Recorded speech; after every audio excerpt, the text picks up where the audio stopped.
It's time for Security Now. Yes, Steve is back. Yay, we're all back. We're going to do a great show. We're going to talk about ransomware. There's a lot of it going around, and an amazing story about the ransomware epidemic that never happened but could have very easily. It's all coming up next on Security Now. Netcasts you love. From people you trust. This is Twit. This is Security Now with Steve Gibson, episode 735, recorded Tuesday, October 8th, 2019. Makes you want to cry. Security Now is brought to you by Melissa. Bad data happens to good companies. That's why 10,000 businesses count on Melissa for clean, reliable address data. Get started today with 25,000 records clean free at melissa.com/twit. And by Worldwide Technology. Worldwide Technology's Advanced Technology Center is like no other testing and research lab, with over 150 different security services and applications, including OEMs like Cisco Umbrella. And it's virtual, so you can access it 24/7. To learn more and get insights into all that it offers, go to wwt.com/twit. And by ZipRecruiter. Hiring isn't easy, but there's one place you can go where hiring is simple and smart. That place is ZipRecruiter, where growing businesses connect to qualified candidates. Try it free at ziprecruiter.com/securitynow. It's time for Security Now, the show where we cover your security online with this man right here, Steve Gibson, who, in his time at SGGRC on the Twitter and at grc.com on the internet, has become the premier guy for security, but also for hard drive recovery with SpinRite and for checking your router with Shields Up. And now I know, Steve, that you are, in fact, a bona fide, legitimate, absolute superstar because, man, I think you know that too. Well, you did Dublin, you did Göteborg, Sweden, and then we were in Boston.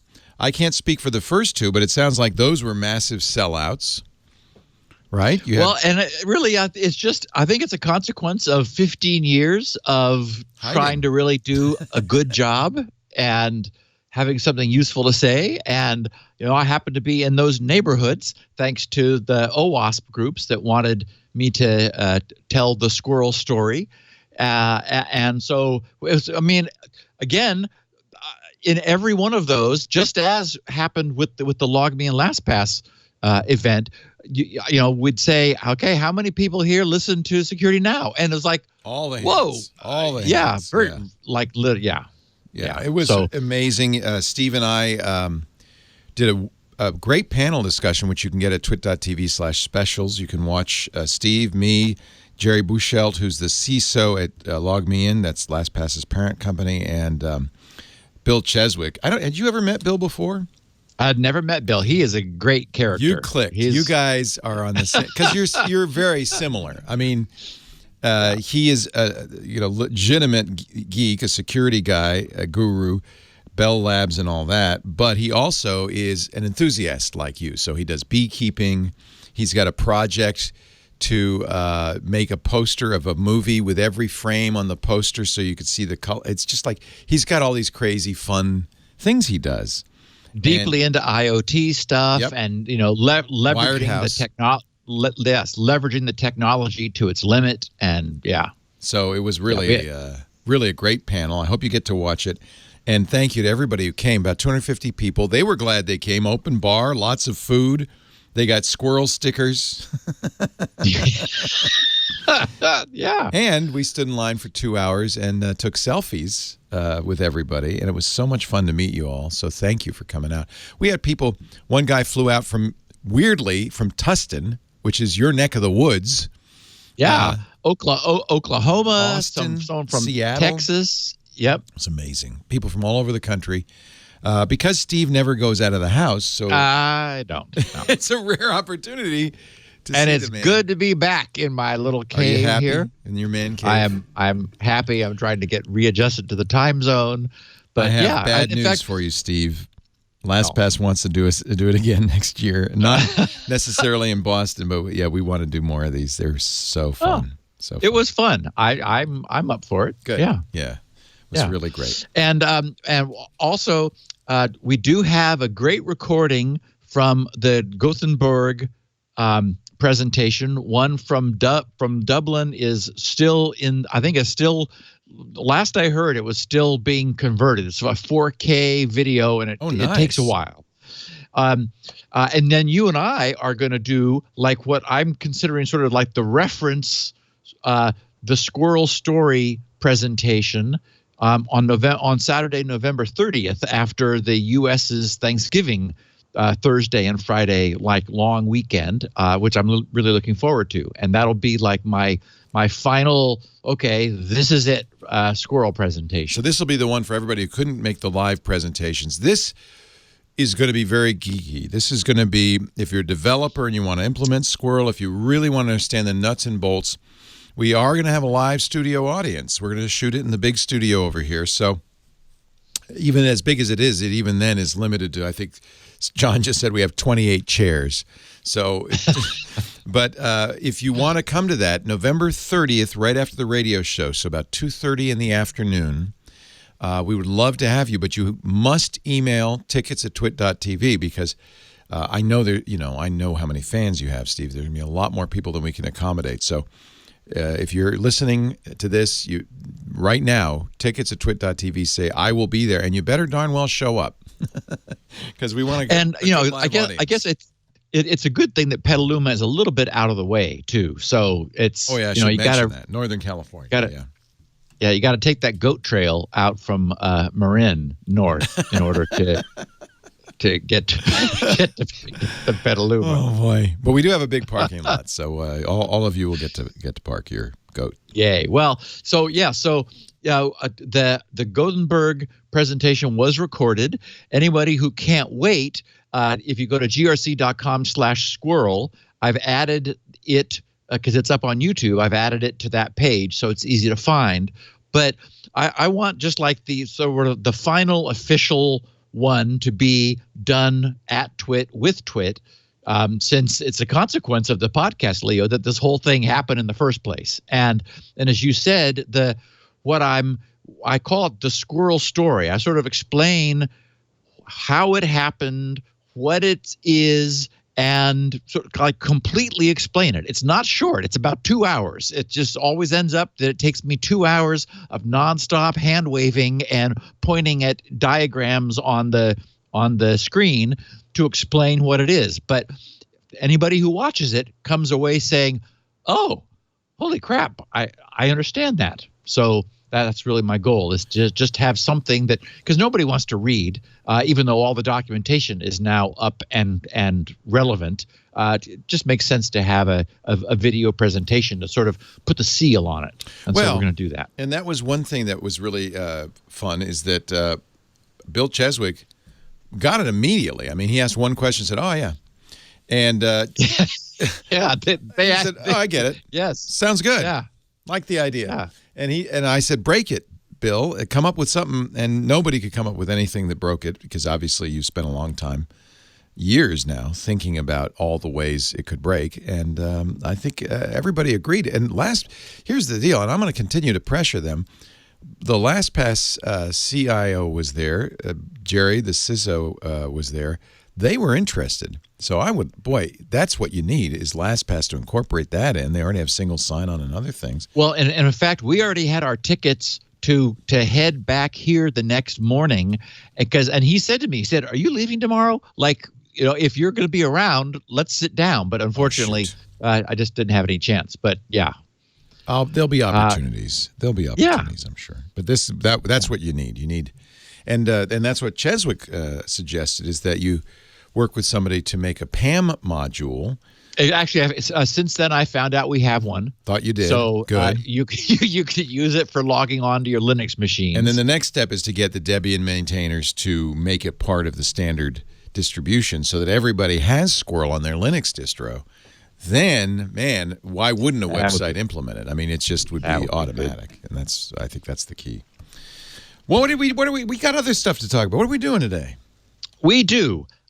We're going to reveal a miracle mistake that was made by a hacker more than 2 years ago that saved the world from devastating ransomware attack. This podcast, number 735 for October 8th, is titled Makes You Wanna Cry. Because we've often talked about how our friend Marcus Hutchins registered a domain name that he found buried in the original WannaCry very potent ransomware worm, which stopped it. Well, it turns out that within 2 days, a variant had been created that was unstoppable, but a mistake was made, which prevented it from wiping us off the face of the earth. So we're going to talk about that after we catch up with some other recent ransomware activities, examine the detailed handoff, which has now been sort of deeply reverse engineered by security firms with that Gand crab shutdown, and then the not long afterwards Sodinokibi startup.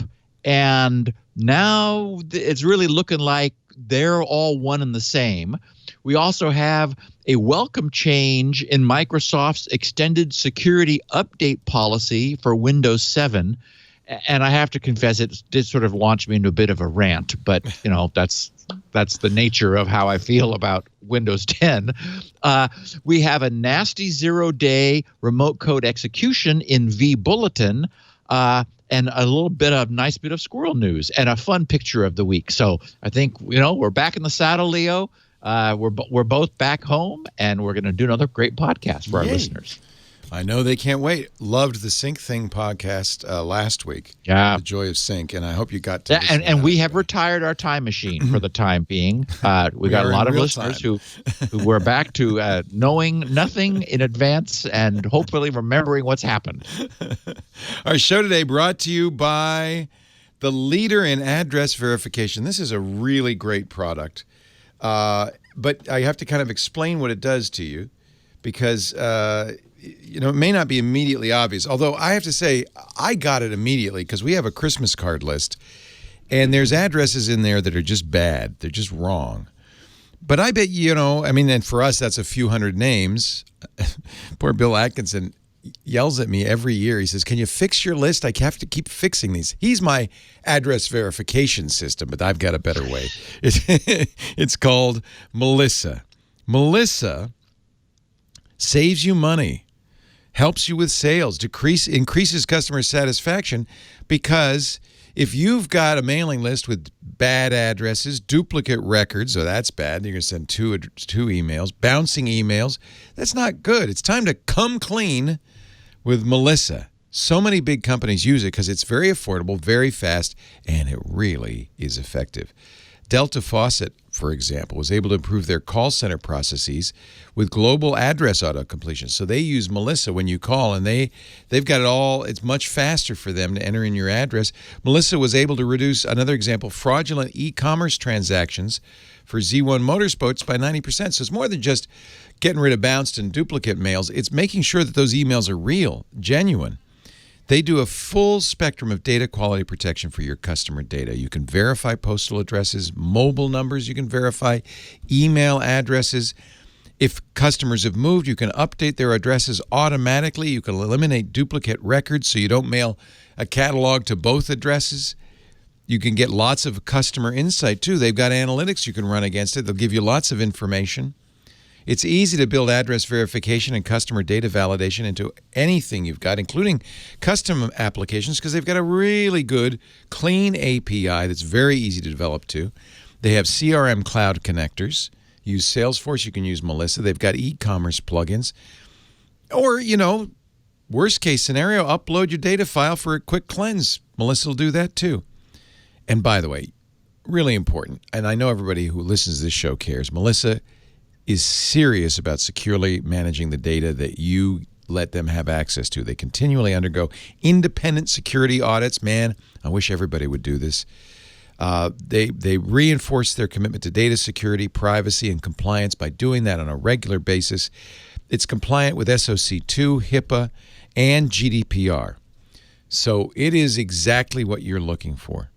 You know, I didn't know this. I was talking to the Melissa folks. Very nice folks, by the way. Really kind of cool company. Every year, about $20 billion is lost in undeliverable mail. Bad data happens to good companies. That's why 10,000 organizations worldwide trust Melissa to get their customer data clean and accurate. And by the way, I'm going to use this because your first 25,000 records are cleaned for free.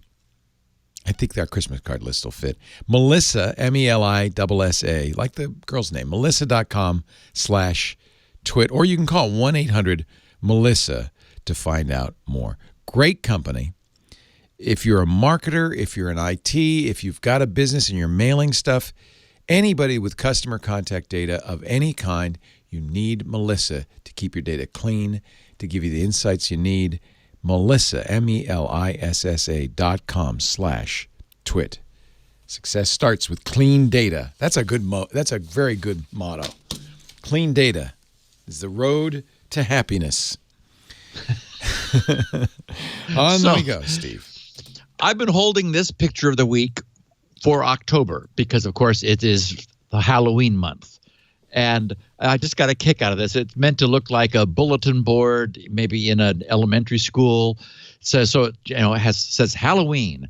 And the question asked to these kids is, what scares you the most? And they're little kids, they're like first graders. Yeah. Yeah, exactly. Paul says werewolves. And Nina says sharks. And down at the bottom, Catherine says ghosts. But Dylan, who is a little bit of, he's following a different path about what scares him most. He says the demise of Moore's Law and its ramifications for modern computing innovation. Ask little Leo. He might say quantum computing. That's right. We talked about, I was stunned. We talked about this on the panel in Boston. I thought, this is decades off. And everybody on the panel said, not only is it coming and it will break current in crypto, but the good news is everybody's already planned for this. Yep. The academics have needed something to do for the last 5 years, so they've got post-quantum crypto already ready to launch. And I love the best advice I got, practical advice, double your key size, you're good.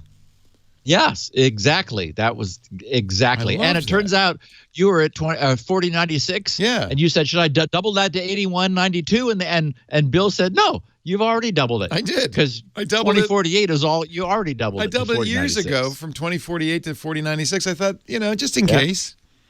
It doesn't hurt. Good. It's not Leo, like modern machines are slowed down by this. Leo, we have long said, many people have said, you are already post-quantum. I'm post-quantum, baby. You are post-quantum Leo. That's right. So it seems we are unable to get away from ransomware. I know. This is this current scourge of our time.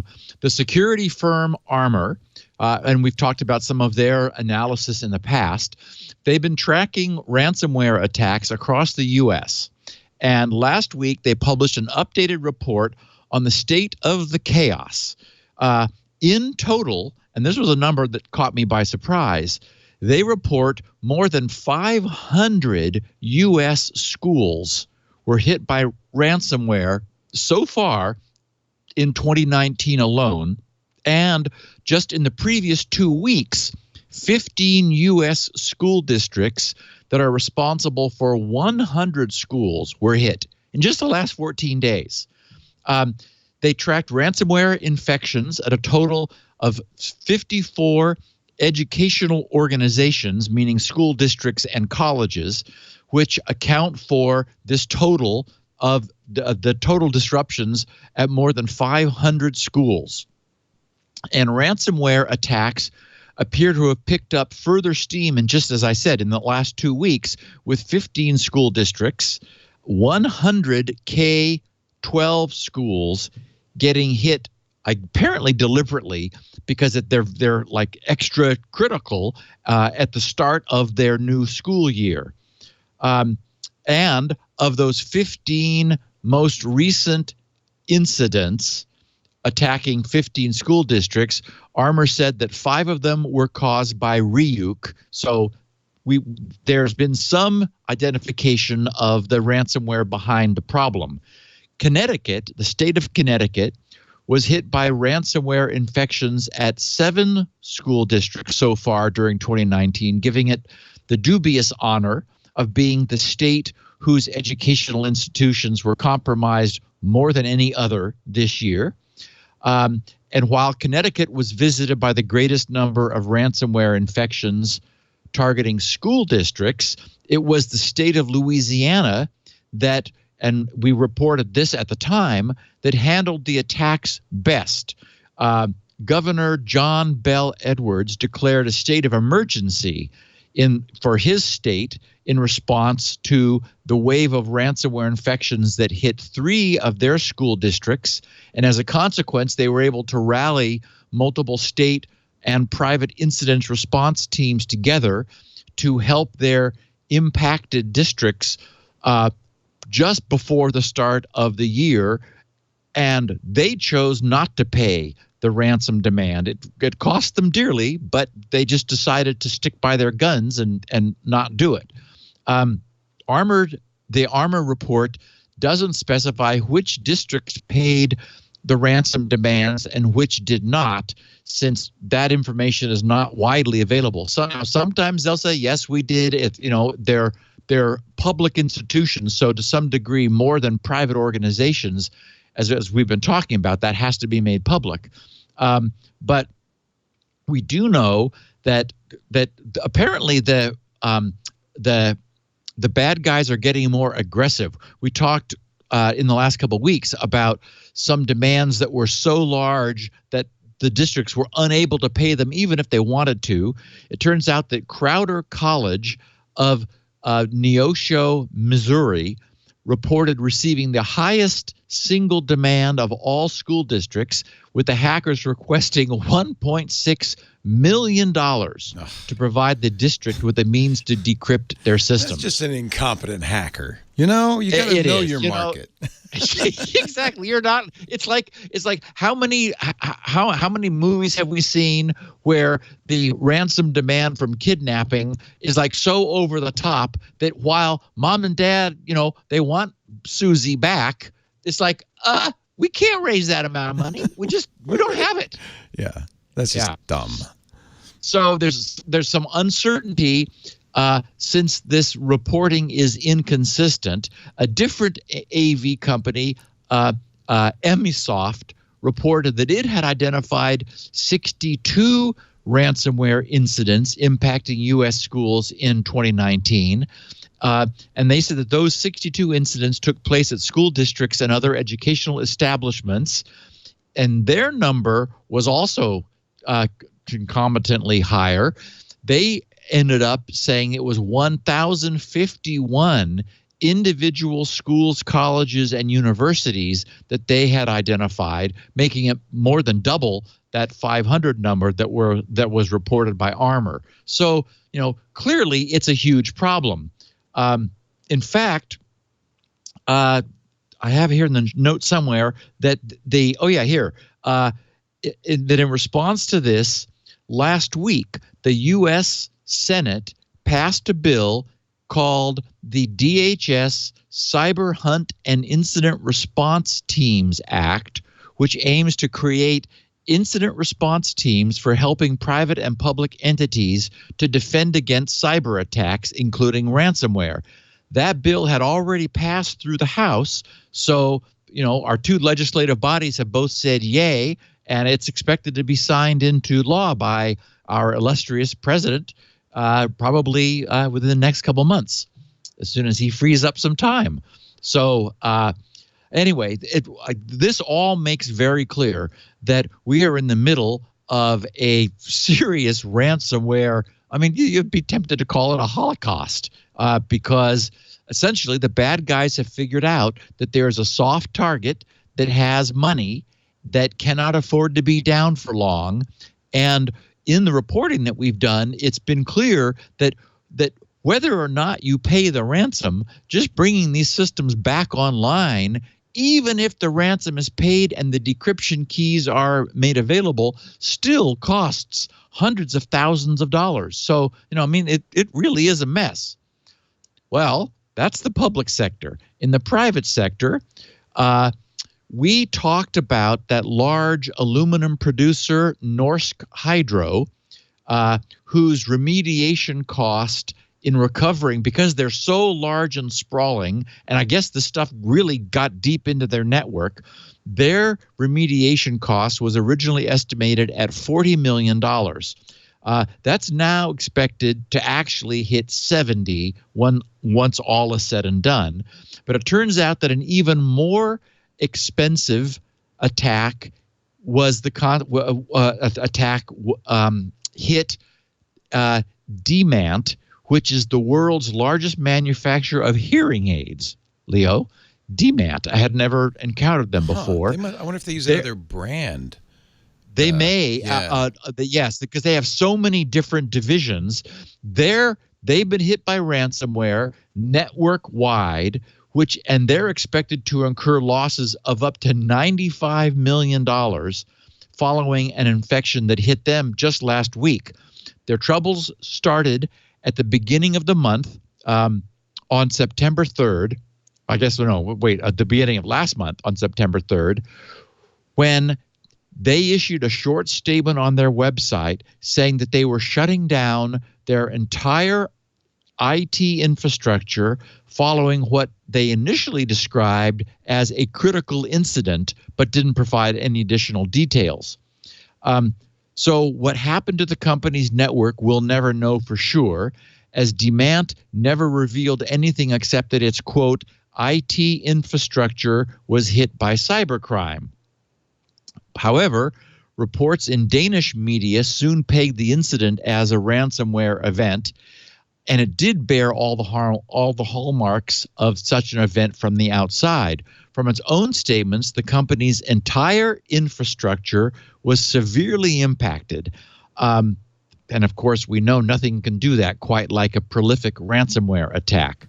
Their enterprise-wide resource planning system, their production and distribution facilities in Poland, their production and service sites in Mexico, cochlear implants production sites in France, amplifier production site in Denmark, and its entire Asia-Pacific network were all taken down. So anyway, it's clear just from that enumeration that this is a big operation. Yeah, the chat room has found all the brand names they use, and the biggest is Oticon, which is very, very big. But there's also Bernaphone, Sonic, Audica, Mako, Interacoustics, Amplivox, Grayson Stadler, MedRx, and Sennheiser. So they are Sennheiser. Sennheiser Communications. I don't know if okay. That's maybe they own Sennheiser, or maybe they just make.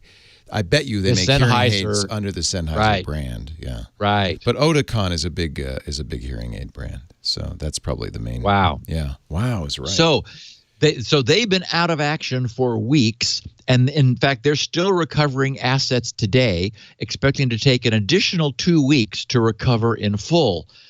Anyway, of course, all of those systems are important to their ongoing business, and they said that the biggest losses came from the impact of not having access to those systems in the first place, of course. So they have both, employee required networks and then background infrastructure operation stuff. So they're saying that they're going to cash in. They do have a $14.6 million cyber insurance policy, which presumably they once upon a time thought was sufficient to cover the cost of their losses, which unfortunately is now looking like it's going to top $95 million.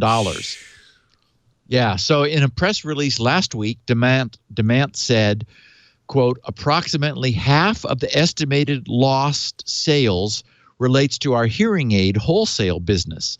They said the incident has prevented us from executing our ambitious growth activities in some of the most important months of the year, particularly in the U.S., which they said is their biggest market. They said a little less than half of the estimated lost sales relates to our retail business, where a significant number of clinics have been unable to service end users in a regular fashion. So basically, it killed even like all the way out to the clinic service end points across the U.S. They said, we estimate that our retail business will see the biggest impact in Australia, the U.S. and Canada, followed by the U.K. The vast majority of our clinics, they said, are now fully operational. However, due to the effect of the incident on our ability to generate new appointments during September. These guys are fully automated, and it shut down their appointment system all the way out of the endpoints. They said, we expect some lost sales in the next 1 or 2 months, which is also included in our current estimate. They said, our remaining business activities, hearing implants, diagnostics, and personal communication have also been impacted by the incident, but with a relatively smaller overall group impact due to the nature and size of those businesses. Demand indicated that it expects the incident to have a long-lasting effect on its bottom line. Previous customers may have been driven to a competitor during the DMAT outage, and of course, they may never return, having been forced to switch. So it's certainly useful that they were insured, but as I noted before, the insurance payout didn't even begin to cover the whole cost of restoring all services. So, this gives us a snapshot into how truly devastating this kind of deep infection that gets into a private enterprise's network can be. And we don't know, because they're private, whether or not they paid or whether they recovered from backups. We don't know the inside of this. However, we do have a story that a 3-hospital system in Alabama that was hit did decide to pay its attackers after a ransomware attack knocked its systems offline exactly 1 week ago, last Tuesday, October 1st. Officials at the DCH Health System in Alabama decided they declined to say how much the hospitals paid for the decryption key, but they noted that they have started a methodical process of system restoration. A notice posted on their website read, in collaboration with law enforcement and independent IT security experts, we've begun a methodical process of system restoration. We've been using our own DCH backup files to rebuild certain system components, and we have obtained a decryption key from the attacker to restore access to locked systems. We've successfully completed a test decryption of multiple servers, and we're now executing a sequential plan to decrypt, test, and bring systems online one by one. This will be a deliberate progression that will prioritize primary operating systems and essential functions for emergency care. DCH has thousands of computer devices in its network. Phew! So this process will take time. We cannot provide a specific timetable at this time, but our teams continue to work around the clock to restore normal hospital operations as we incrementally bring systems components back online across our medical centers. This will require a time-intensive process to complete, as we will continue testing and confirming secure operations as we go. Wow. The system, It's as bad as it gets, really. Wow. It really is. Yeah. The system consists of the DCH Regional Medical Center, the Northport Medical Center, and Fayette Medical Center. DCH administrators said that in the wake of the attack, medical staff have shifted operations into manual mode and are using paper copies in place of digital records, and that new patients are being turned away. The process will take a while. This is only a week ago that this happened, with the hospitals having a sequential plan in place to decrypt, test, and bring the network systems back online. DCH officials said although the attack has impacted DCH's ability to accept new patients, we are still able to provide critical medical services to those who need it. Patients who have non-emergency medical needs are encouraged to seek assistance from other providers while DCH works to restore our systems, they said. The hospital said they're working with law enforcement, outside IT security, and forensics experts to address the incident. For their reporting on this, Threat Posts asked DCH how the attack was initiated, but DCH elected not to reply. Bleeping Computer's coverage of this included the additional information that the infecting agent was our new friend Ryuk, that DCH was still not stating how much they paid for the decryptor, but they did confirm that they've successfully decrypted multiple servers using the key they received from Ryuk's attackers in return for ransom paid the payment. ransom. Wow. They paid the ransom. But look at it. Thousands of machines, Leo. Yeah. Thousands. Just like, yikes. You may have the key, but, they're all down, and you need to then go in and decrypt it and make sure it's working. I mean, this reminds me a little bit. I don't know if we mentioned on the podcast that you guys were having to turn the lights out after midnight tonight. Anybody listening live, we may be dark tomorrow. We don't know yet because of fire danger in the area. PG&E, our local power company, has decided that somehow that will magically help prevent forest fires or wildfires. And so starting at 4 a.m., they're going to turn off the power. They haven't told us when it will come back on. Yeah. So, you've got cameras all over the place. You've got servers and racks and lots of stuff. Oh, yeah. And like the what's the Skype Asaurus or something? Yeah, You still have the Skype. Yeah. I mean, so it's just, this stuff all has to be turned off and then turned back on. And we're turning off there everything tonight when we go home. And we're hoping that when we come in the morning, we'll be able to turn it back on. But, Yeah, and so, for example, when a server comes up or a system, it wants to have a DHCP server available to receive its request for an IP.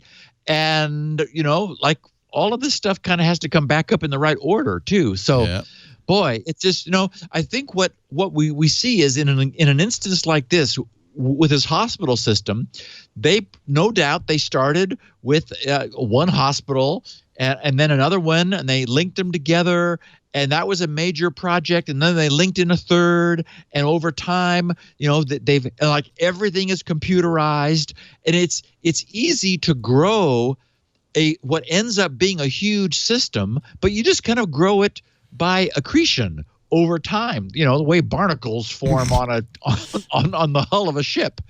And then, boy, if something comes through and wipes all that out, it's tough to recover. Well, that's why the Battlestar Galactica was able to stay afloat because, Commander What's-His-Name didn't like the modern networking technology, right? Even the phones were just connected by wires, no wireless. Yep. Haven't we learned anything since Galactica? Apparently not, Leo. But and that was actually said a long time ago in the past, wasn't it? I know Star Wars was. Oh, well, then there you go. We should have learned something. I think the Galactica may have also been. Anyway, on the same day, also last Tuesday, in Australia, 7 major hospitals and several smaller health services from Australia's Gippsland and Southwest Victoria regions were forced to either completely shut down some of their systems or go to manual operation mode following a widespread ransomware infections throughout their IT systems. The advisory issued from Victoria's Department of Premier and Cabinet said, quote, "The cyber incident, which was uncovered on Monday, so 8 days ago, they wrote, has blocked access to several systems by the infiltration of ransomware, including financial management. Hospitals have isolated and disconnected a number of systems. I love this, such as the internet, to quarantine the infection, with the isolation leading to the full shutdown of multiple systems, including but not limited to patient records, booking, and management systems, which pretty much shuts the hospital down.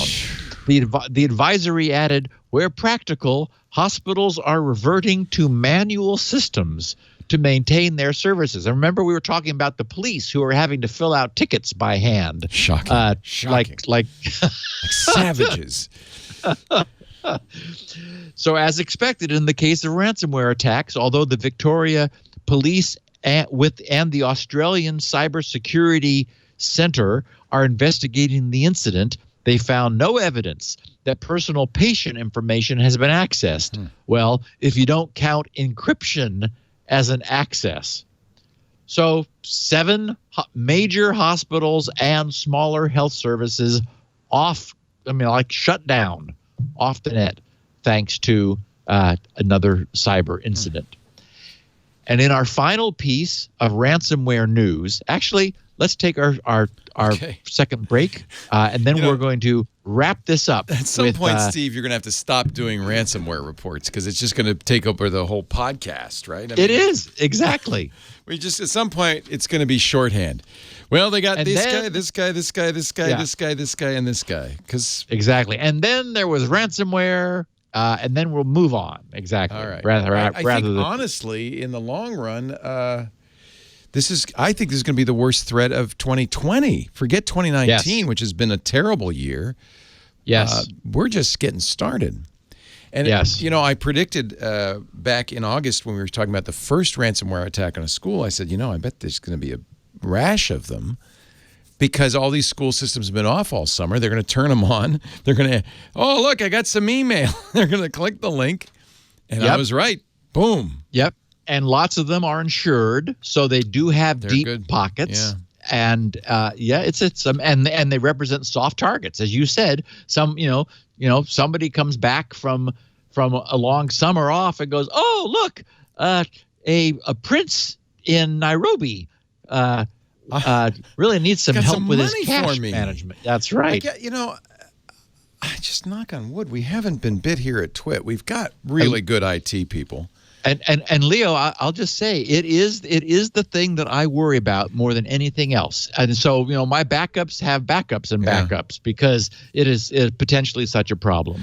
We do use G Suite. All our corporate mail is through Gmail, and Gmail, I think Google there's one compelling reason to use Gmail. They do a very good job of filtering out malware.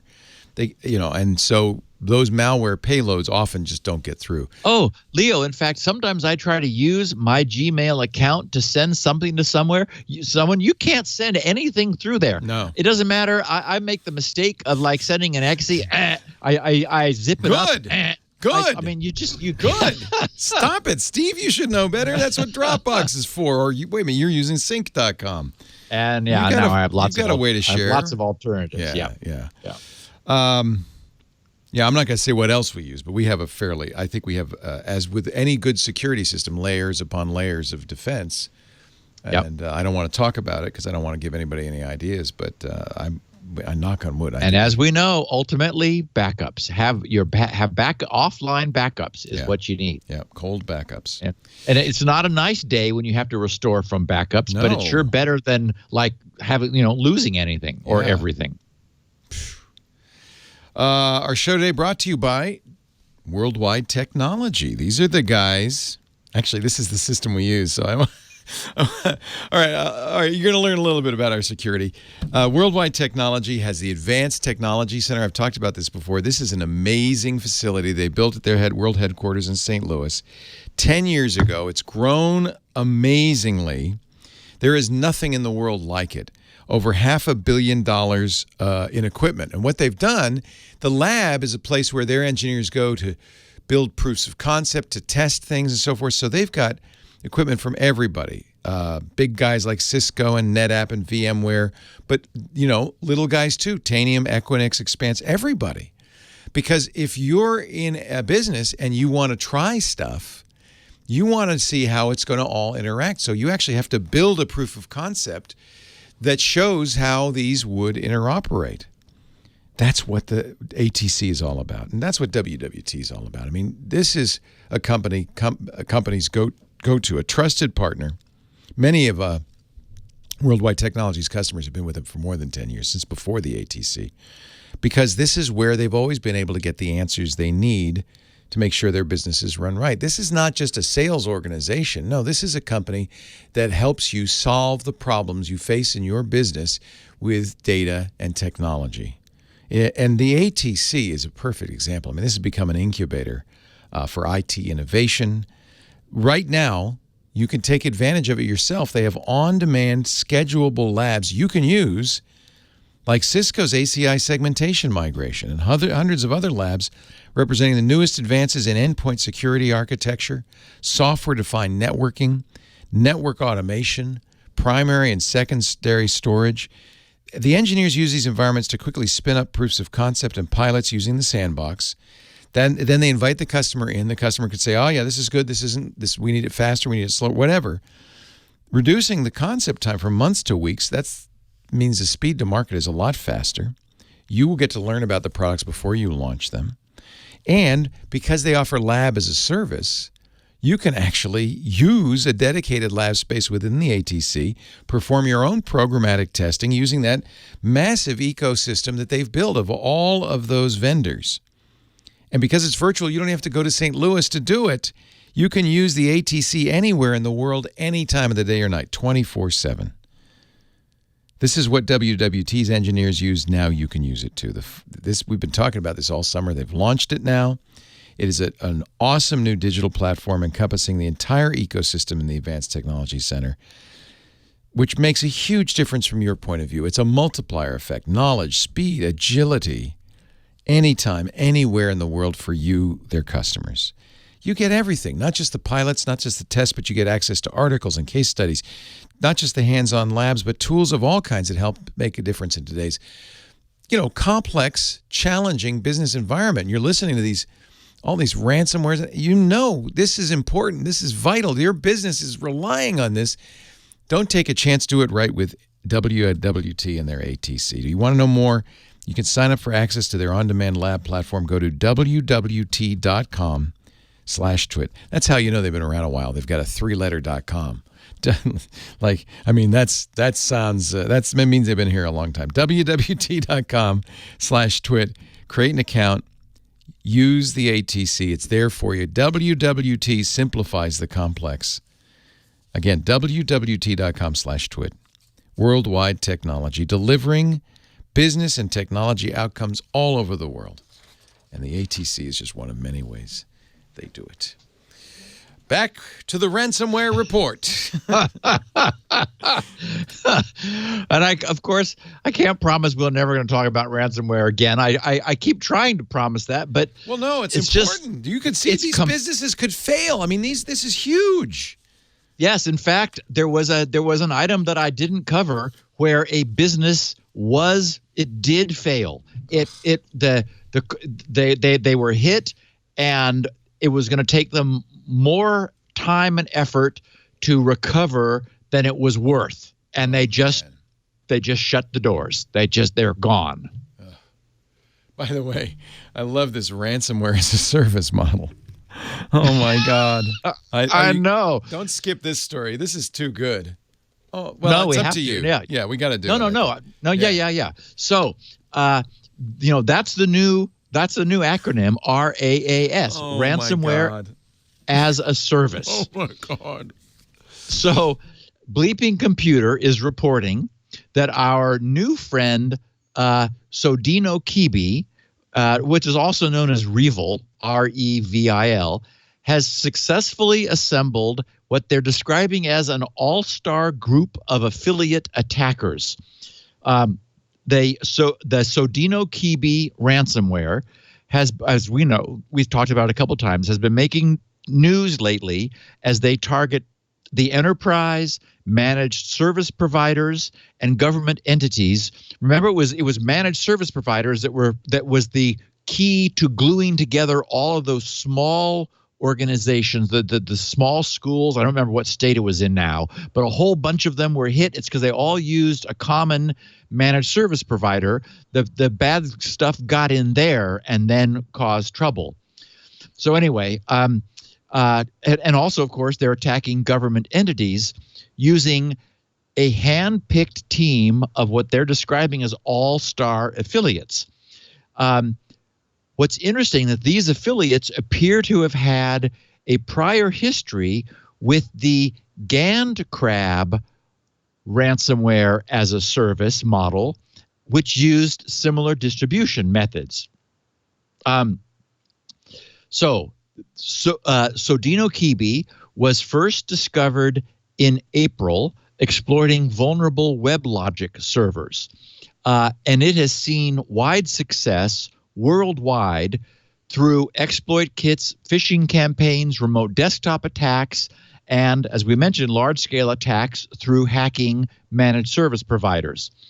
In 2 new reports from McAfee, the Sodinokibi ransomware has been analyzed to provide information about code similarities between this ransomware and its sort of predecessor, GandCrab.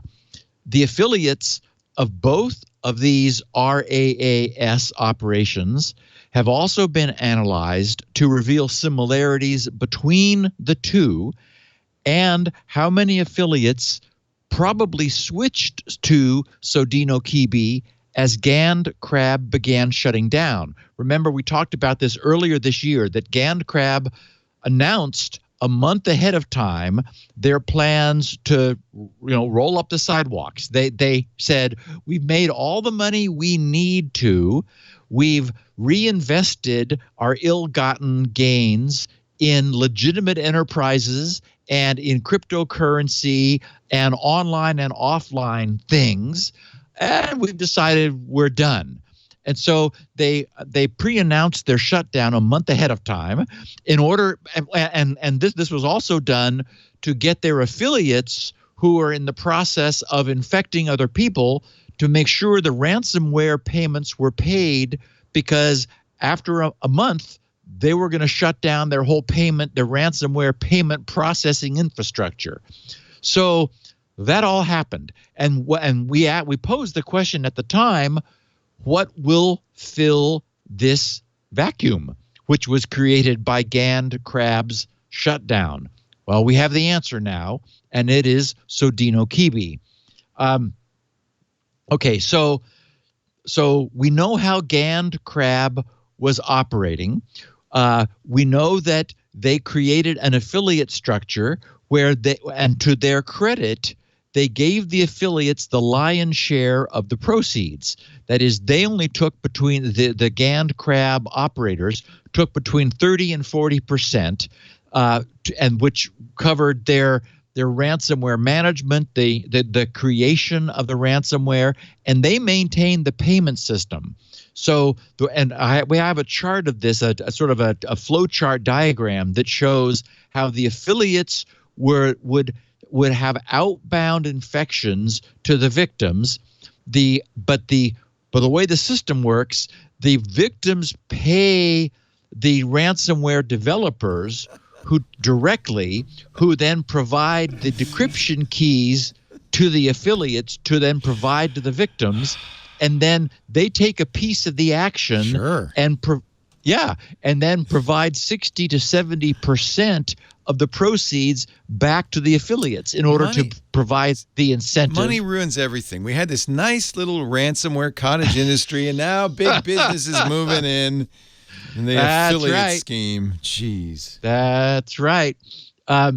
So what's interesting is that McAfee analyzed everything that was known of GandCrab and looked at the distribution of proceeds from GandCrab. There was one particular affiliate, ID 99 that was at the top of the heap. There were a total of 292 affiliates that were registered with the original GandCrab, although many of those were not highly active. And you have on screen right now, and I haven't fit it on the screen. I know, it's amazing. So there was an ID and a sub ID, and apparently affiliates were assigned an ID from the GandCrab operators, and then the affiliates were able to assign their own sub ID for their own internal tracking purposes. And so this chart shows all the sub IDs and which infections were found in the wild of ransomware flowing from the sub ID, all of which were aggregated under the single affiliate's primary ID. So I mean, it's a big deal. So multi-level marketing comes to ransomware.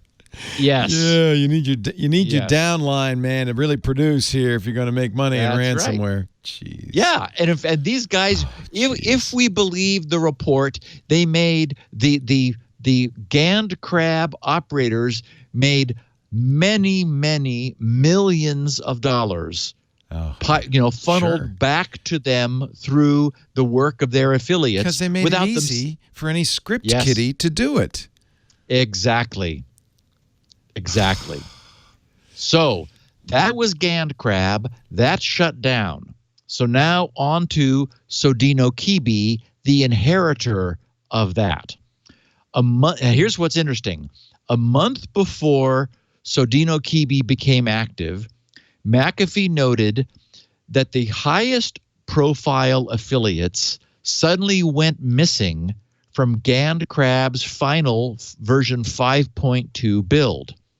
And then, shortly afterward, as we know and discussed at the time, a completely new and at the time unnamed RAS, Ransomware-as-a-Service, started being marketed on online hacker forums such as exploit.in, where a member named UNKN, unknown, UNKN, was now recruiting affiliates. So what we believe is a selective pre-recruitment process which only accepted a limited number of highly vetted applicants had been initiated, and in fact the cream of GandCrab's crop was offered to move over to the next generation ransomware.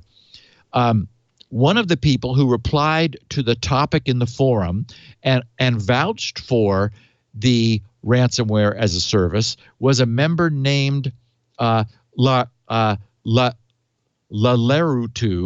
who stated that they were previously a GandCrab affiliate. And very soon afterwards, Sodinokibi exploded with ransomware distribution that was hauntingly similar to the high-profile attacks that had been seen previously with GandCrab.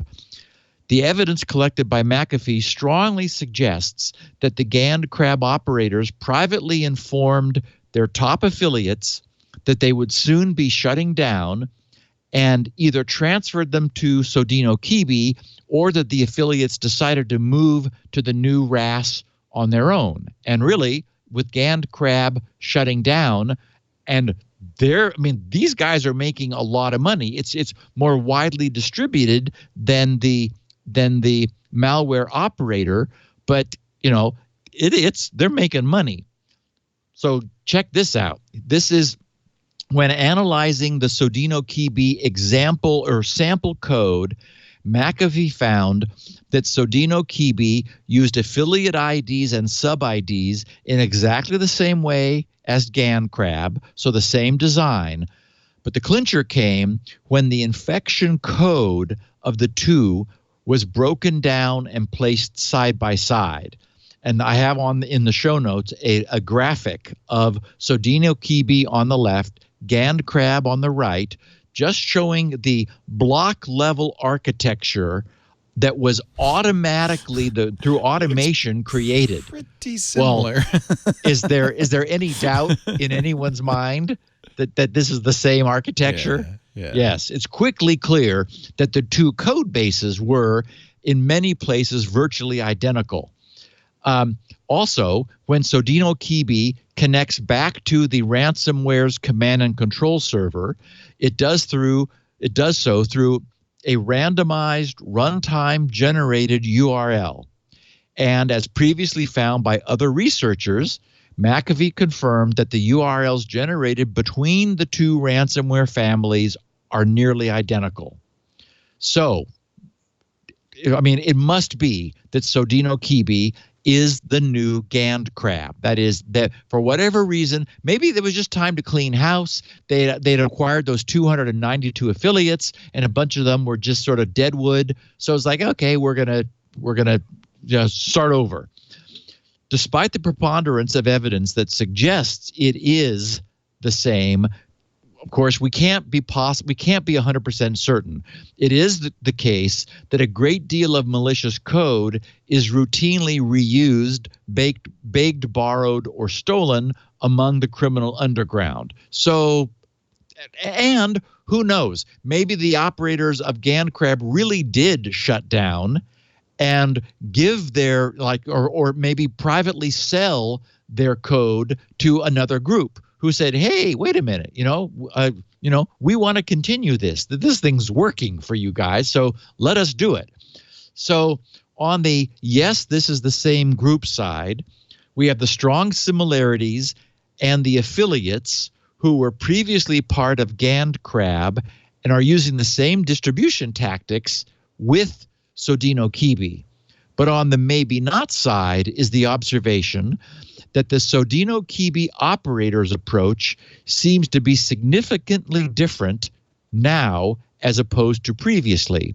With GandCrab, the operators were open and public with their communications, and they joked with and poked the research community and generally had a good time running their operation. By comparison, the Sodinokibi operators have been so far much more quiet, secretive, and almost reclusive in how their ransomware-as-a-service operates. So it's left people in the security industry sort of puzzled. Bleeping Computer concluded, while personalities can change, the stark contrast between the two makes Bleeping Computer believe that Sodinokibi is being operated by the programmers of GandCrab, while the original operators have since retired or moved on to new things. This will explain the code similarities, yet the different and more secretive nature of the Sodinokibi RAS as opposed to GandCrab. And so I summed this up in the show notes by just saying, what a world. Unbelievable. Yeah. Well, where there's money to be made, that's when the entrepreneurs jump in. Yeah. Lots of innovation and creativity. And as we covered in the first 40 minutes of this podcast, there is, unfortunately, money to be made by causing a great deal of pain to organizations and saying, hey, give us some money and we'll minimize your subsequent pain. So in happier news, Microsoft has announced that they will accept more money from more people in return for offering to make their Windows 7 extended security updates, which they have to produce anyway, also available to small and medium-sized businesses, thus broadening its availability beyond its previous exclusive access only to their enterprise volume licensing customers. I've heard you talking with Mary Jo about this, Leo, and the idea is that this so-called ESUs, the extended security updates, would start being available at the beginning of next year when Windows 7 updates famously end on, January 14th is the last one. So starting February, there will be no security updates for Windows 7. Microsoft, I guess, looked at the distribution of Windows 7 in the enterprise. We covered this a couple of weeks ago, noting that the only reason that 7 and 10 finally swapped their places as number 1 and 2, which occurred at the beginning of this year, was the combination of end user capitulation and new system purchases. But that in fact, enterprise was overwhelmingly still using Windows 7 and Windows Server 2008 R2, which is the server equivalent of Windows 7. So anyway, I'm using Windows 10 on many of my machines. Oh. It was the OS on the laptop that I traveled with to Ireland and Sweden. All of my loud protestations notwithstanding, I've made a tentative peace with Windows 10. But I do have access to the long-term servicing channel, that LTSC edition, which blessedly allows me to avoid ever having to see Candy Crush Soda Saga. Oh, my Lord. And similar Windows 10 consumer atrocities ever appear on the start menu. But for the most part, enterprises, think about this, enterprises, small, medium, and large, they have not budged. And really, why would they? They have an installed fleet of perfectly working Windows 7 machines, causing no one any trouble at all. Everything is fine. Work is getting done. But in every quarter, in every quarterly and annual report since mid-2015, Microsoft has reminded its shareholders and customers that its business plan for Windows 10 includes, quote, new post-license monetization opportunities beyond initial license revenues, unquote. What's that mean? What is that? Windows as a service. And forgive me, but I have to rant about this because, yes, indeed, what comes along for the ride in Windows 10, every time I see this, I can't believe it. Candy Crush Soda Saga. Bubble Witch 3 Saga. I'll never know what happened to Bubble Witches 1 and 2, and I don't care. We have March of Empires and Disney's Magic Kingdoms. This is in Windows 10 Professional. Some of those, not all of them are installed. Some of them are stubs. That's, if you click them, it'll bring you to the store and install it. Or they download. There's like little download arrows in the beginning. Yeah, that's what it is. But some of them are installed, which is really annoying. When I also first installed, Bing Weather, Microsoft Solitaire Collection, the mixed reality portal, as if this reality wasn't mixed already enough. Microsoft People, whoever they are, Skype, the store purchase app. Well, but why not download it if you want it or if you need it, rather than it just being. When I first run Windows, I run a PowerShell script that deletes everything from the App Store except the App Store, and then you have the choice of doing that. The other thing I do is I delete all the tiles. That's a little more manual process, but then you have a traditional start menu without any of those silly tiles. There's even Zune crap in there, Leo. Yeah, like 2 Zune things. Let's keep that success alive. Anyway, I can't. So Microsoft is imagining that enterprises, small, medium, or large, would want to jump on this. Oh my God. So anyway, Microsoft is now saying that they will allow all of those businesses which long ago already purchased and paid for their Windows 7 licenses to continue using them rather than submit to what Microsoft has deliberately created in Windows 10, if those businesses will effectively repurchase Windows 7 licenses every year moving forward. And remember that what we're really purchasing is the privilege of continuing to receive monthly patches for all of the myriad bugs and mistakes which Microsoft already made in the past and continues to make with every update to their software. I mean, if this isn't the definition of a racket, by the way, I've never seen every year one. the amount you have to pay to continue to use Windows 7 doubles. Goes up. Now, anybody who's studied exponentiation will know that it rapidly becomes untenable. They don't want you to do this for very long. It's just awful. So I do imagine, yes, you're right, Leo, and this is where you remind us about Linux. I do imagine that this will be a nice new revenue source for Microsoft. If given a choice, businesses won't move to Windows 10 ever. Right. They certainly are not doing so now. Eventually, hardware will die. Yes. And those replacement PCs will come with Windows 10 decked out with all of its myriad, quote, post-license revenue, unquote, sources pre-installed. So, I am truly sympathetic to Microsoft's need to stop servicing their older operating systems. I am. But the only option they have given us is to move to a replacement OS that no one wants because of what they have done in this effort to create an ongoing revenue stream for themselves. And to my mind, that's not okay. Yeah. Jared Spataro, corporate vice president from Microsoft 365, said, quote, "Today, we are announcing that through January 2023, we will extend the availability of paid Windows 7 extended security updates to businesses of all sizes.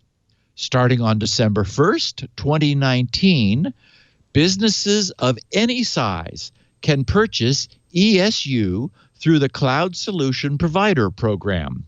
This means that customers can work with their partners to get the security they need for a price while they make their way to Windows 10. Right. So Linux. Linux,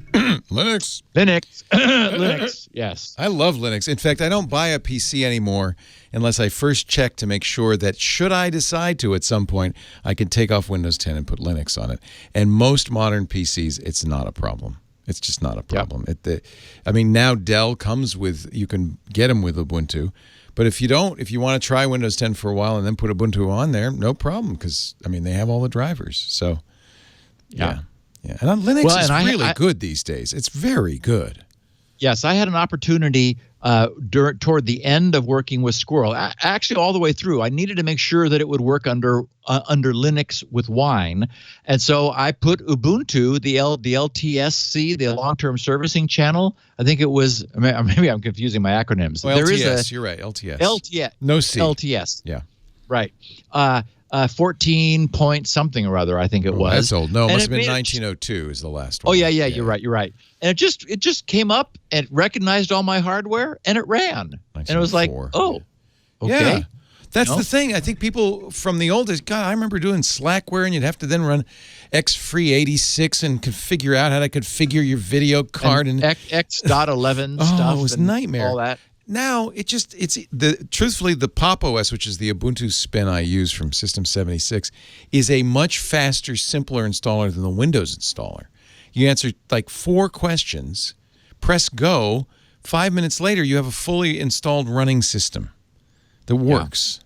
It's easy now. I'm sitting in front of Pop OS on a Lenovo laptop right now. I love it. And nowadays, because so much is in the cloud, if you're using Firefox, it's the same. Yes, same Firefox. You're able to get email, Thunderbird email, for example.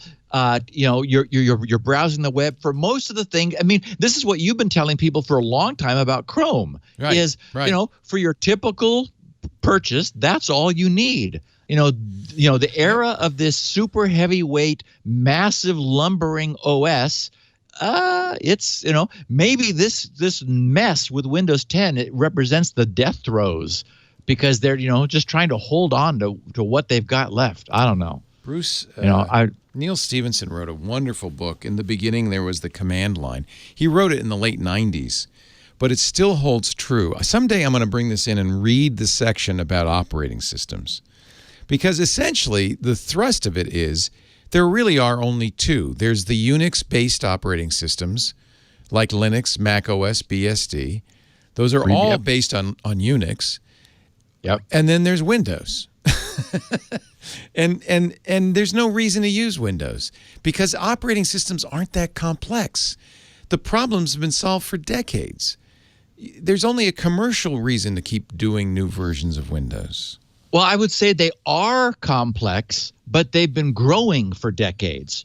And, this is our argument about the idea of China deciding they're going to create their own Chinese OS from scratch. It's like, you can't. It's just not possible. Don't do it. But and the point is, no one exactly. No one needs to. Don't reinvent the wheel. They invented it. If you don't, exactly. And if China, if you're listening, Russia, if you're listening, no, they're China, all listening. Well, actually, China did have a red Linux for a long time that they used. That was and that would be the thing to do. Do vet it, but don't try to recreate it from scratch. Yeah. Just you'll go back to the abacus if you try to do that. Doesn't make any sense. So we do have a nasty new, and this is sad, Leo. I know you're going to empathize with this. A nasty new 0-day remote code execution vulnerability in vBulletin. Oh. vBulletin is a very widespread, web-based forum discussion, bulletin board. 2 weeks ago, back on Monday, September 23rd, a 0-day exploit written in just 18 lines of Python, basically a proof of concept demo, gives any remote attacker unrestricted shell access to any system running the very popular vBulletin forum software. It was anonymously published to the full disclosure list, after which attackers wasted no time jumping on and using it to install bots, cryptocurrency miners, and whatever they wished. I have the link here at the very bottom of page 9 of the show notes, the seclists.org, where it just shows you just this simple little, short bit of Python, which is, which anyone could easily translate into any other language if they didn't want to use Python. Tenable Research Tenable Research has analyzed and confirmed that this exploit works on default configurations of vBulletin based on the public proof of concept. An unauthenticated attacker can send a specially crafted HTTP post request to any vulnerable vBulletin host. And by the way, that's all of them, from version 5 that's very old to the state-of-the-art latest one, and execute commands. You shouldn't be able to post a shell command to a website. That's ridiculous. Talk about sanitizing your inputs. Yes. The reason this is such a simple thing is all he's doing is using the post to put echo shell exec command. Yep. Tenable says these commands would be executed with the permissions of the user account that the vBulletin service is utilizing. Depending on the service's user permissions, this could allow complete control of a host. DEF CON's site uses vBulletin, and DEF CON's founder, Jeff Moss, told ours his team took their site down immediately to avoid getting hacked. He said, quote, "We tested it right away, and none of our defenses would have saved us. We checked the logs and saw no attempts to attack us. But after we patched and went back online, there were 2 attempts in the first 30 minutes. Definitely active attackers," unquote, he wrote. And here's what struck me as a bit sad, Leo. We've talked about the questionable ethics of the "we'll buy your bugs at premium prices" company Zerodium. In what struck me as a somewhat tacky and tasteless tweet, Zerodium CEO and founder Chauki Bekrar, stated that the vulnerability has been privately circulated for years. Oh, yeah. I have the tweet in the show notes. He said, the recent vBulletin pre-auth RCE 0-day disclosed by a researcher on full disclosure looks like a bug door, a perfect candidate for Pony Awards in 2020, easy to spot and exploit. Many researchers, this is his tweet, many researchers were selling this exploit for years.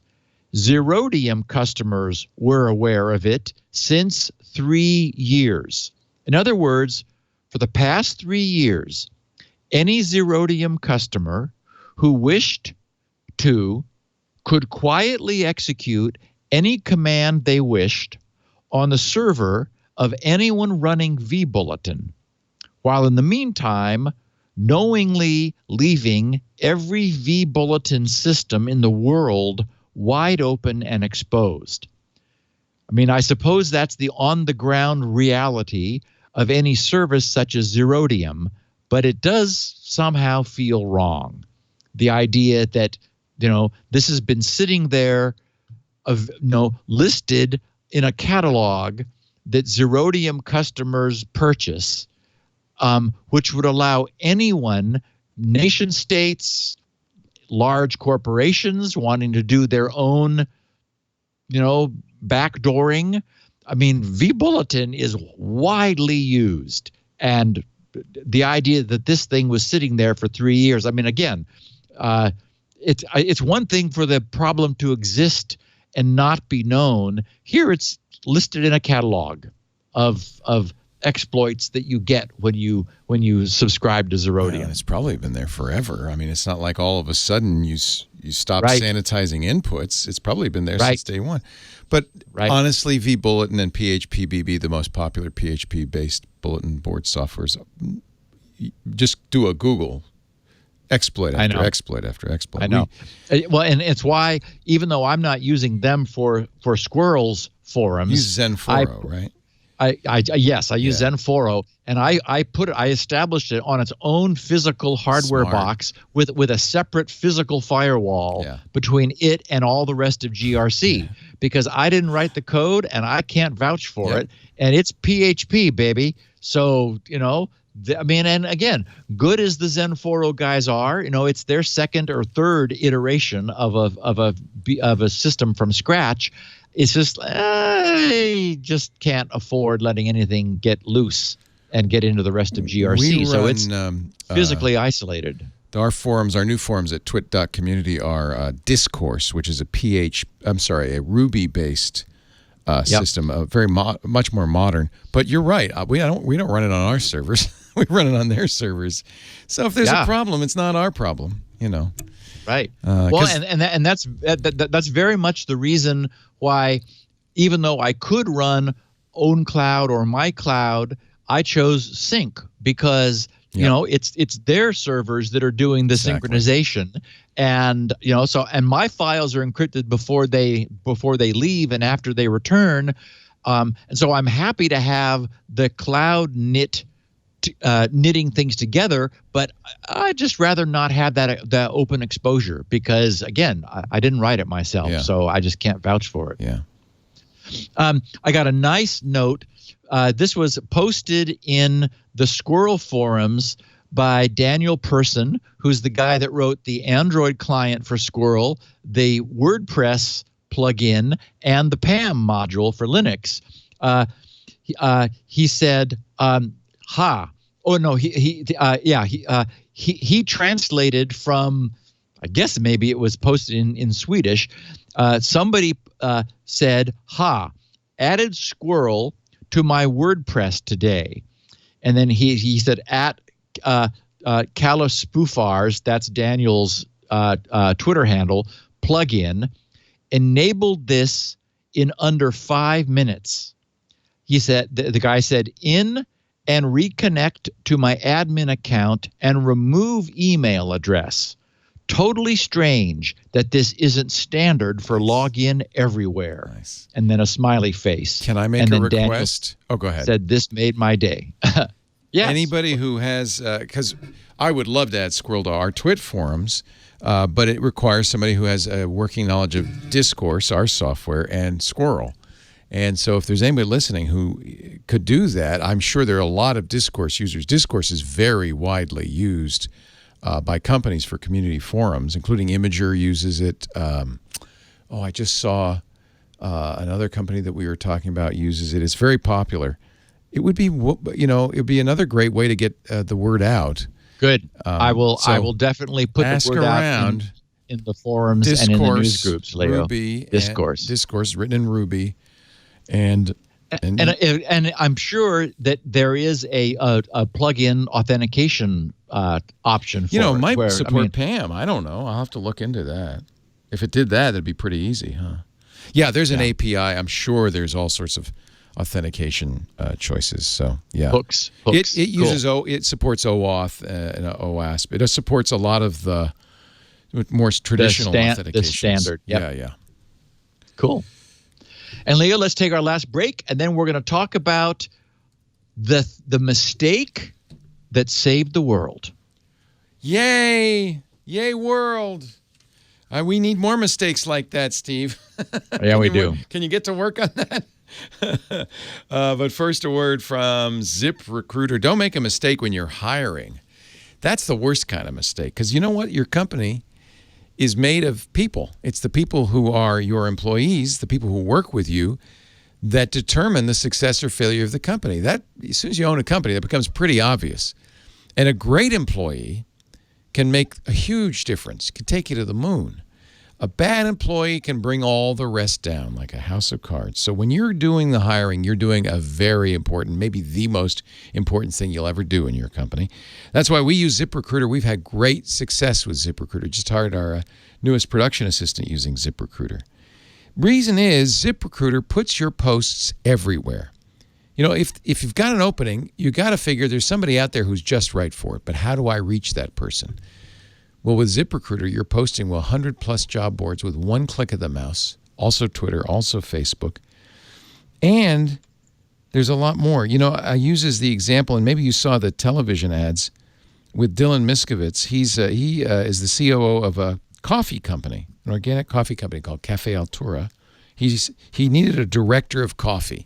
Now, while Steve could easily run for that job, that is more than loving coffee is probably required.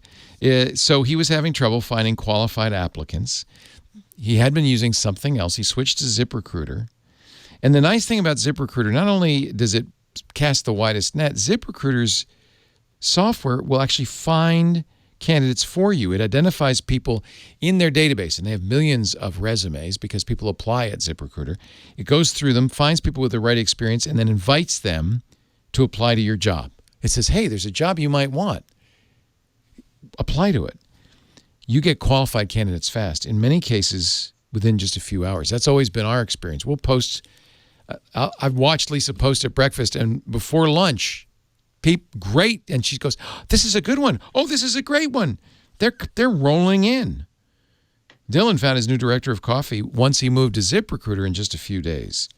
And one of the nice features we use the candidate rating feature that filters all the people applying so you don't miss a great applicant and you can focus on the best candidates. You also get screening questions so you can eliminate candidates who don't fit your needs. There's true, false, multiple choice, even essay questions.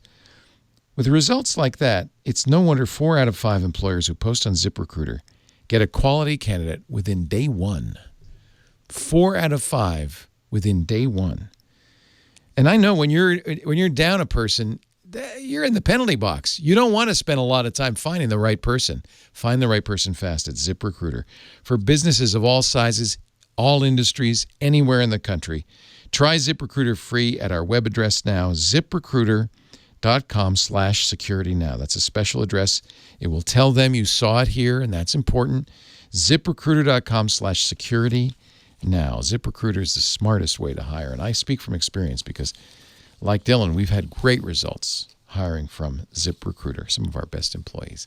ZipRecruiter.com www.securitynow.com/securitynow. Steve? Oops. So more than 2 years ago, after the event which briefly rocked the world, and in which Marcus Hutchins inadvertently but fortuitously stalled this groundbreaking worm or earth-shaking worm, Sophos recently took a look at the state of the WannaCry worm today. We'd like to say that it's gone but not forgotten, but we can't, because it turns out it's not gone. Okay, so what happened? As we know, on May 12th of 2017, organizations across the world were attacked by what was then a new and unknown, very rapidly spreading piece of malware, which we now know as WannaCry. It's now considered one of the most widespread and notoriously destructive malware attacks in history, which was halted only when, out of research curiosity, Marcus registered a domain name that he found embedded in the malware, which unexpectedly and happily acted as its kill switch. But the kill switch didn't completely kill it.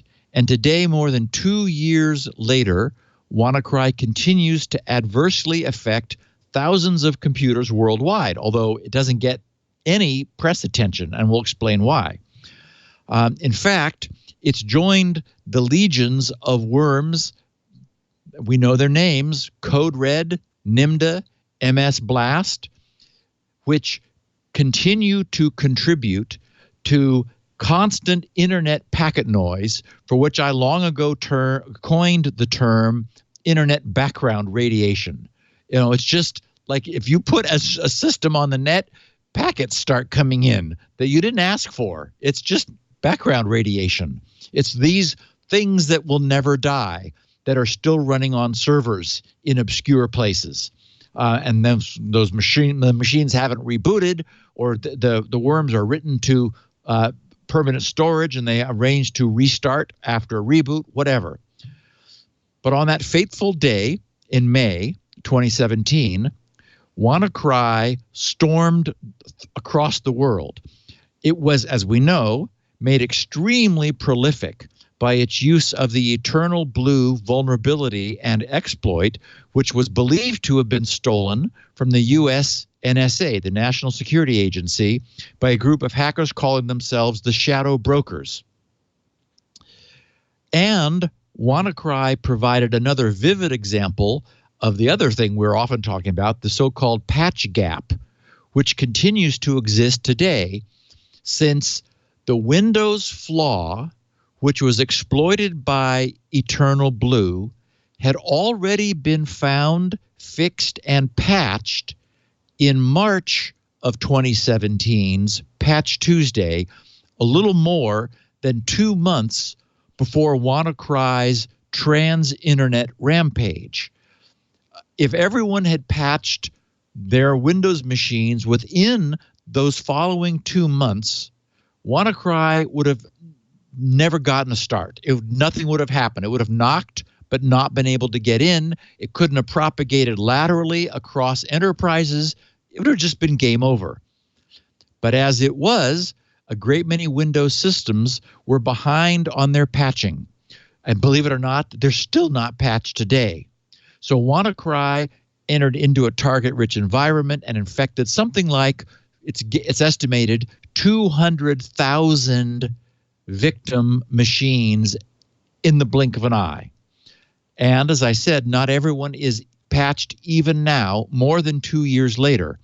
And WannaCry is not only still alive, and for reasons I'll explain in a minute, now ignoring the kill switch that was designed to stop it, but possibly more alive than ever. Okay, so what's with the original kill switch? Why was it there? Unless the creators of WannaCry themselves explain their motivation, we'll never know for sure. But there are two prominent hypotheses. Either the attackers wanted to have, for some reason, a way to stop the attack at their discretion, or the more likely hypothesis is it was a deliberate anti-sandbox evasion technique. Some sandbox environments fake responses from connections to URLs to make the malware that they're examining think that it is still connected and able to access the internet, when in fact it's being deliberately prevented from doing so that it can't do any harm. Since the domain name was deliberately unregistered, the attackers knew that if a DNS lookup were to succeed, it could only have been because the malware was under analysis in a sandbox designed to make it think that it's on the internet, thus positively responding to any DNS query. So then the malware would end the attack to hide its true nature. If this was the motivation for the kill switch, this meant that Marcus's actions effectively turned the entire world into a sandbox and shut down the worm's spread globally. And it's been a long time since we talked about this, 2 years. But the domain name looked like the bad guys just like pounded on the keyboard. I mean, there's like, in fact, it literally looks like that. I see JAs occurring, JAE, JAP. So there's like some recurring letters. It's, IUQER FSO DP9 IFJA POSDF JHGO SUR IFFA EWRWER WWEA.com is the domain name. So yeah, bang on the keyboard for a while. We don't have to worry about that being an actual site. Marcus saw that in the code, registered that crazy domain name, shut the worm down. So, and as we know, if that was not done, WannaCry's payload would execute. It did execute in 200,000 machines and would encrypt the files of the victim, then post the infamous extortion screen, which we showed at the time. I have it here reproduced in the show notes, and I always got a kick out of it. The headline, it starts off with "Oops," as if this was a mistake. Oops, your files have been encrypted. Yeah, oops. And then it's got, remember, the countdown meter over on the left showing that the payment cost will be raised in, and your files will be permanently lost within a week. If you don't pay, then they're not even going to bother to keep the encryption key. And what they were asking for at the time, it's kind of quaint now in today's numbers, was please send us $300 worth of Bitcoin to the following address. And there were 4 addresses in the code that would surface randomly that it would choose from. Anyway, so back then the ransom was $300 to recover your files, presumably on a personal machine. Of course, now we know that 1.6 million was recently asked for the decryption of a sizable network. So there are a couple of interesting notes about how PG&E is really going crazy now. They're sending out a warning. Oh, no kidding! Yeah, we're getting an emergency alert. Caution. Long-term on your phone? Yeah, getting one of those presidential alerts. Caution. Long-term power outage plus high fire danger. Wow! Come on, dudes.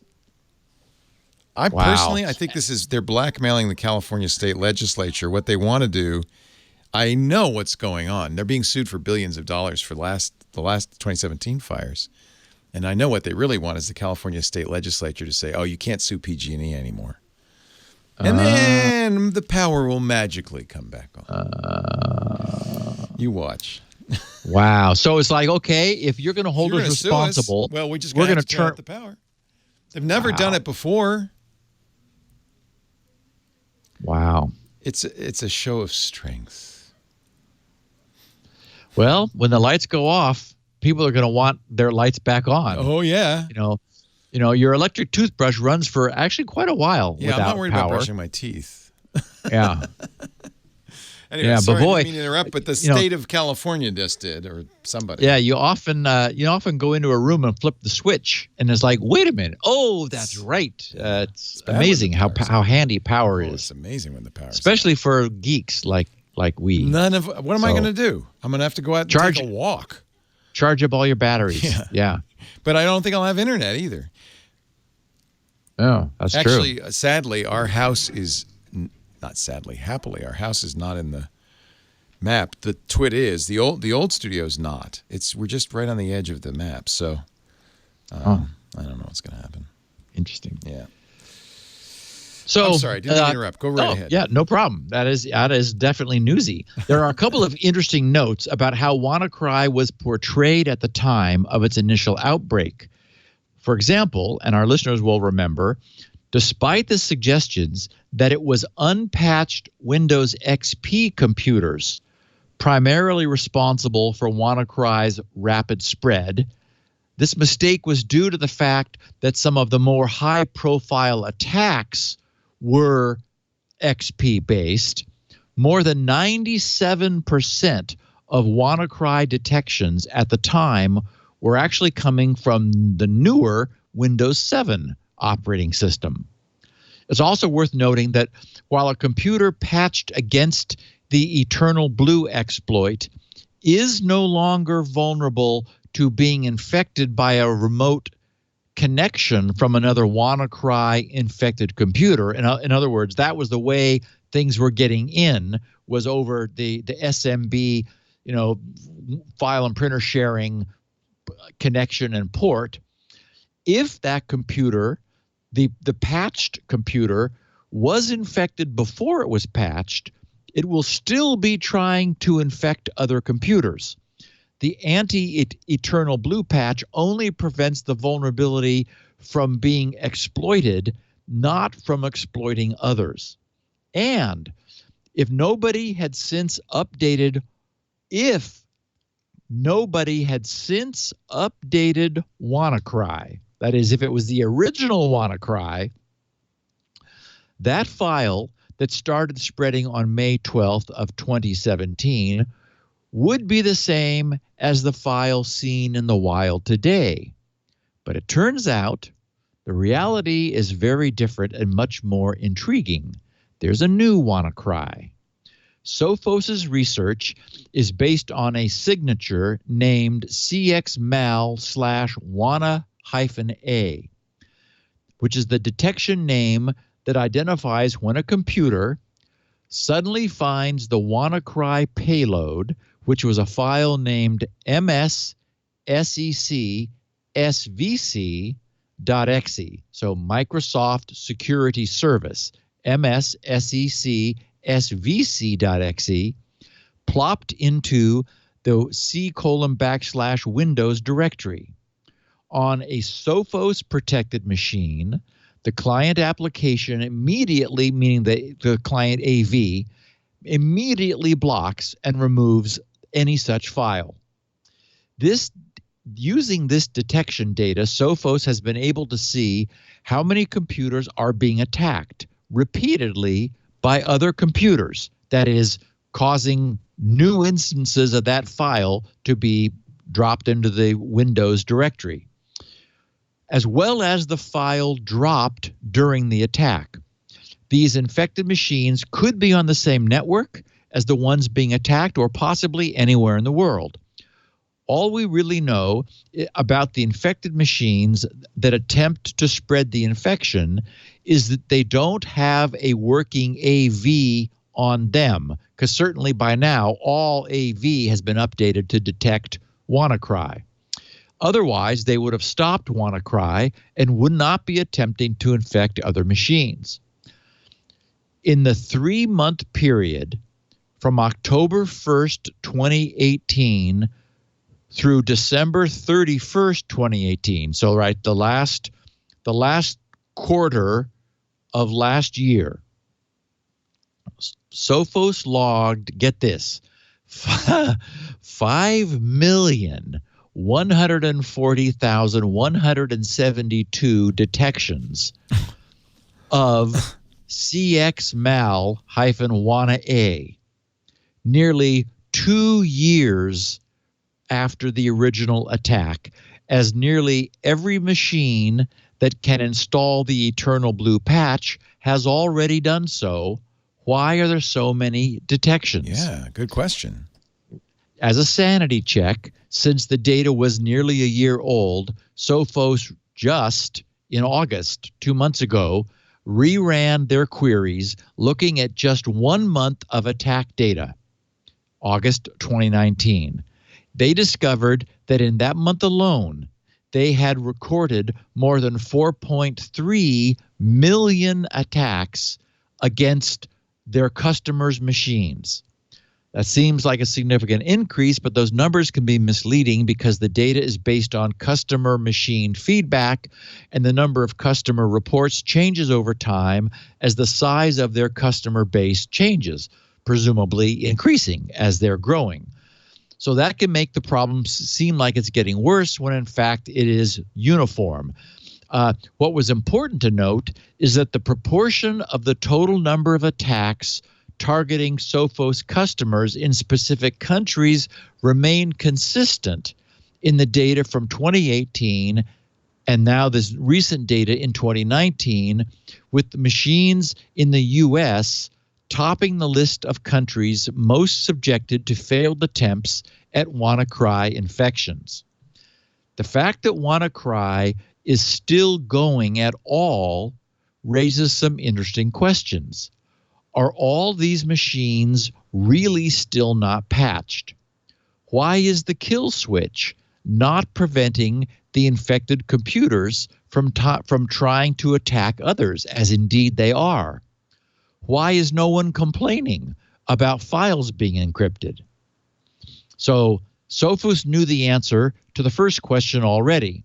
That is, are all these machines really still not patched?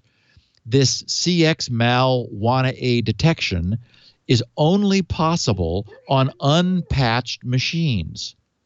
To be sure of this, they investigated a random selection of computers to manually verify that they had indeed not been patched against Eternal Blue or anything else in the last 2 years.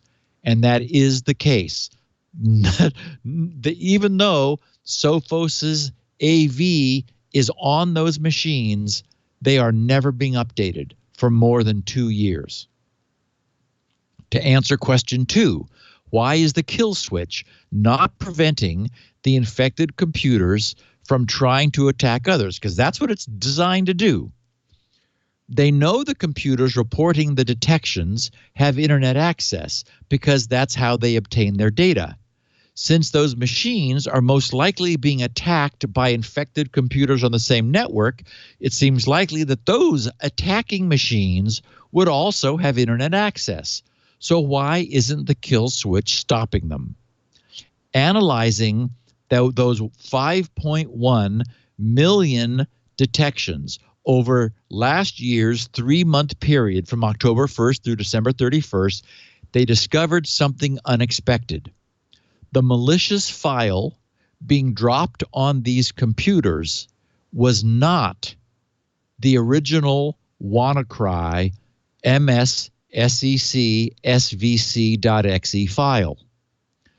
In fact, among the 5.1 million detections, they identified 12,481 unique files. The original true WannaCry file was only seen 40 times, a number so low that it could easily be attributed to testing rather than real attack. 12,005 of the unique files identified were seen fewer than 100 times each, so also rare. 476 of the unique files accounted for an overwhelming 98.8, almost 99% of the detections, with 10 of those files accounting for 3.4 million of the detections, and the top 3 accounting for 2.6 million. So they analyzed those top 10 most prevalent files and quickly saw that they had all been altered from the initial released WannaCry code. The alterations in all 10 samples bypass the kill switch entirely. This means that these 10 updated WannaCry variants' ability to spread is no longer restrained by the kill switch. So they examined all of the files they had discovered and found 4 different techniques which had been used to render the kill switch ineffective. They found 1, simply removing or changing the kill switch URL. In roughly half the samples, they simply removed the URL completely. The next most common approach was to change the last 2 letters from EA to FF. So modifying the kill switch domain resulted in these variants of WannaCry again being unable to obtain a DNS resolution, freeing them to attack. The second method was to change the code to instruct the malware, regardless of the result of the kill switch test, move to the next command. In other words, just change tweak the code, a byte or 2 of the code. They also found an instance where the kill switch was no opt. The actual opt codes were just changed to do nothing codes, so it didn't even bother doing the test. And the fourth method was a 2-byte jump instruction to jump over the code that checks the result of the kill switch connection, also resulting in just a simple continuation of the attack. What's really interesting is that all 4 of these techniques were implemented with hex editors, hex editing the original WannaCry malware executable binary file, not by recompiling from the original source code. Since anyone who obtains a copy of the executable binary file is able to hex edit it, this suggests that many miscreants around the world, were 4 or 5, were attempting to immediately, 2 days after Marcus stopped it, because that's how old these are, to immediately untether and unleash the original WannaCry malware worm upon a still unsuspecting world. We know that the original WannaCry kill switch is still crucially important because in a recent interview of Jamie Hawkins, who actually was working with Marcus on that fateful domain registering day, Jamie indicated that in June, just a few months ago, of 2019 alone, the kill switch is known to have prevented about 60 million ransomware events. In other words, today, if that domain were not still registered, 60 million systems would be encrypted by WannaCry, a virulent strain that is still potent and still trying to do this. It's performing those DNS lookups. The answer comes back, yeah, we got an IP, and it just shuts it down. If that domain name were not still registered, in 1 month, 60 million systems, or 60 million instances. We don't know how many times each system is doing a DNS query. So it's not 60 million systems. It's 60 million queries, certainly a bunch of systems. That indicates that there are still potentially at least thousands of computers infected with the original WannaCry, and keeping that kill switch domain online is the only thing preventing a second outbreak. Okay, so If all of those manually edited with a hex editor copies of WannaCry have been unleashed by the hex editing, why hasn't a second massive wave broken out? To answer that question, Sophos executed a executed a random selection of samples, including the top 10 that were most prevalent on unprotected computers. In each case, no files were encrypted and no ransom notes were created.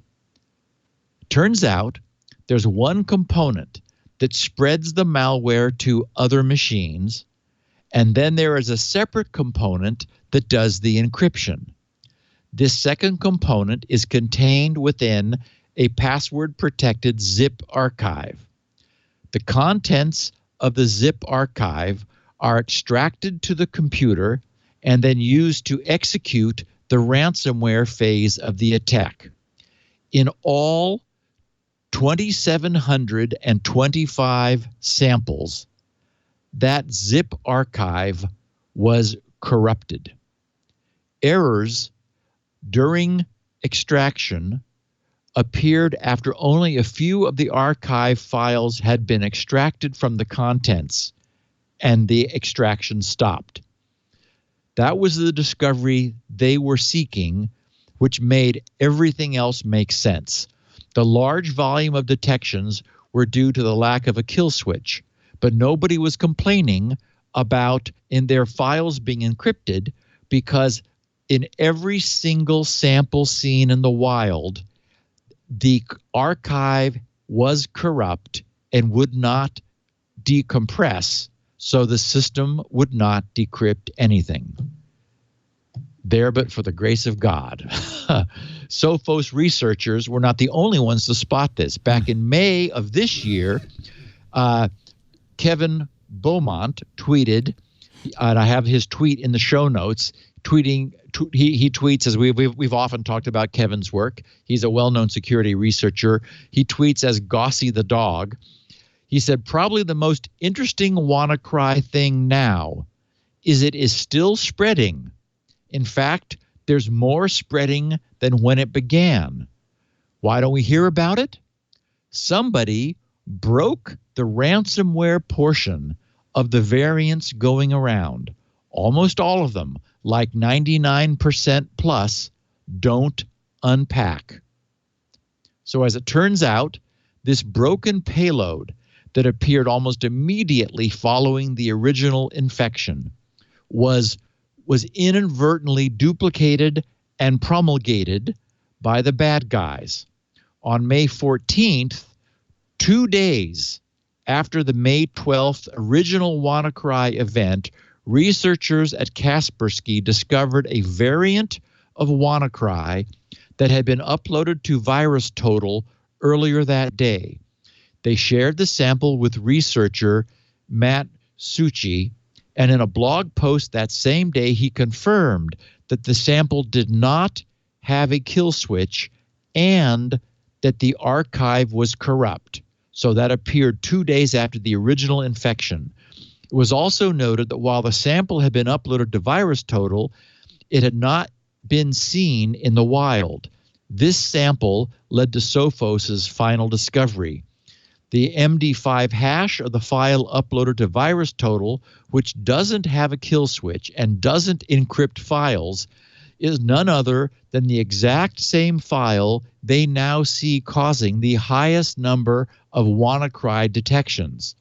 It is number one on the unique file variants list shown earlier, causing 29% of all WannaCry detections in their data.